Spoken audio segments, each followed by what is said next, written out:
Do you find yourself wanting to make your own crackers and chips, but you're not sure how? I have got you covered. That is what we are going to be talking about today on Tasty Tidbits with Tiff. As you hop on, drop a hi in the comments and where you are watching from. For those joining us for the replay, just add in hashtag replay. My name is Tiffany, and I help busy millennials who feel overwhelmed in the kitchen learn new skills to create quick, healthy recipes with wine pairings. Follow me on social media for daily tips, tricks, recipes, and inspiration. And be sure to set that alarm for 1 o'clock Central, where I go live right here every Wednesday for Tasty Tidbits with Tiff, filled with food and fun. In today's video, we are going to cover how you can make your own pita chips in minutes with just a couple ingredients and help from my friend here, the Deluxe Air Fryer. So let's get started. So you just need a couple basic ingredients here. First one being some pita bread. So I grabbed this when it was on sale here recently from my local grocery store.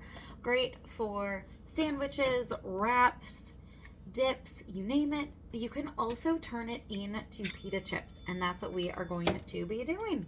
So you'll grab yourself a pizza cutter. This is one of my favorites because this little tool right here, that is a crust cutter. So when you get close to the edges of that pizza pan and the wheel itself doesn't reach it, that crust cutter is exactly what you need to cut through. It is amazing, huge time saver. My favorite part about this pizza cutter. You're gonna cut the pita into whatever size you want. I usually default to 8 triangles. So that's what we are gonna do, but you can cut this into squares, triangles, whatever shapes you want. Get creative. But we've got 8 triangles here for this one. And then you're going to prime up your kitchen spritzer. Seriously, my favorite tool in the catalog. So it takes about 10 to 12 pumps. You'll feel the pressure build up, so you'll know when it is ready to go. But we want to spritz the trays here in the air fryer, so that way the pita bread doesn't stick. So we'll give it some squirts here. Now this is an amazing product just because it's going to save you money by using oil that you already have. So this is extra virgin olive oil that's in there, but you can use whatever liquid oil you have on hand. So you don't have to worry about spending the extra money on cooking spray, not to mention the chemicals, the preservatives, and it's bad for the environment. This is the liquid oil you already have on hand for cooking and baking. It's amazing. One important tip here though is that after you're done using it, you want to release the pressure. So twist off the top. You'll hear that noise. That's how you know pressure is relieved. This is going to prevent any potential leakage. Not to mention the pressure buildup is not good for the oil itself. So little tip, whenever you're done using it, just release that pressure. But then we are going to put our pita bread right on the tray. So I usually do it in a little pattern just so then you can fit all 8 on there. So if you did want to do 2 pitas at the same time, you can divide it up, so 1 pita per tray. We're just doing the 1 for today, but you can do up to 2 trays, so up to 2 pitas at a time, especially if you're wanting to make them in bulk.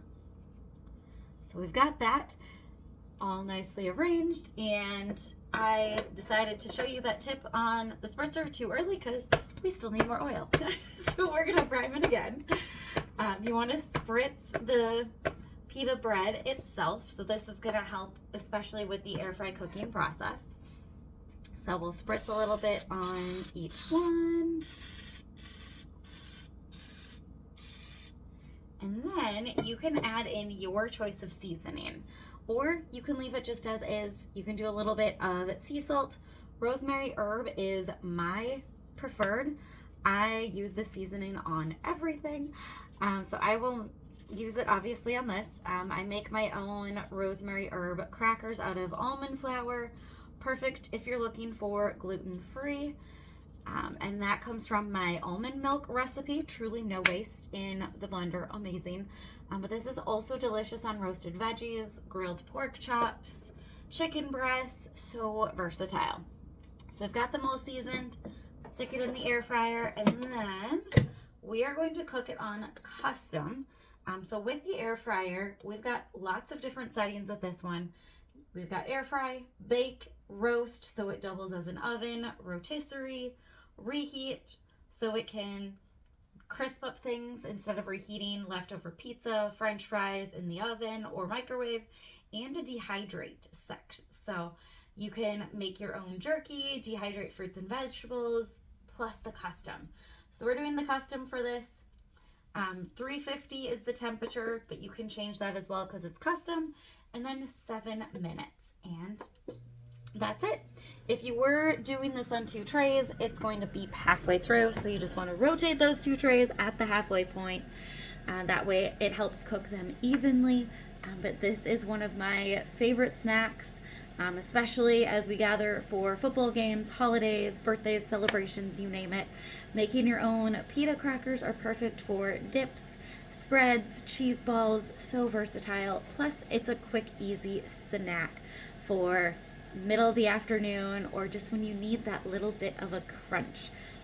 Now, if you are curious on how to make your own pita bread as well, just to stretch that dollar a little bit more and be more in control of the ingredients that you are eating and sharing with your family, drop pita in the comments and I will hook you up with my go-to recipe.